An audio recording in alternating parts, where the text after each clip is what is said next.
So this is regarding that video about the woman that had a birthday party here and did a chargeback 3 times for the same party.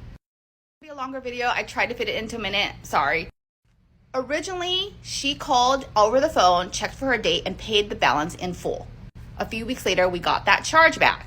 So I called her and said, hey, we got a chargeback for this card. If you don't pay the balance in full, we're going to have to take it off the calendar.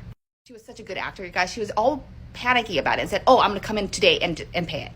So when she came in, I was not here at the time, and she only had $100 cash, which is what we require for the retainer.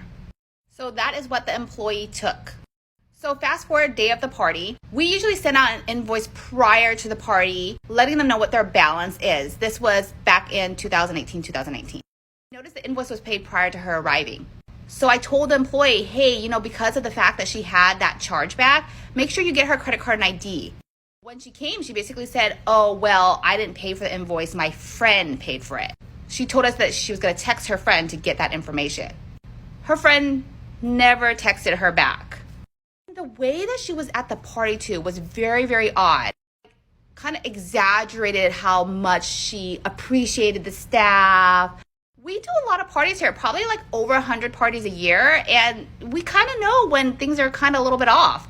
So then I was just like, look, if you can't get that credit card and ID from her friend, we need to get a card and ID with her name on it. So that's what we did. We just took a picture of it and just kept it on file with her contract. Fast forward a few weeks, we got another chargeback for that card that was supposedly from her friend. So I went ahead and charged the card that we had on file for her.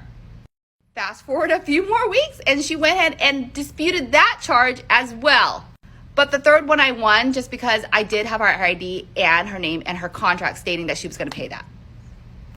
So now I only take cash for the final balances to avoid chargebacks, but also to avoid the fees and so many other things.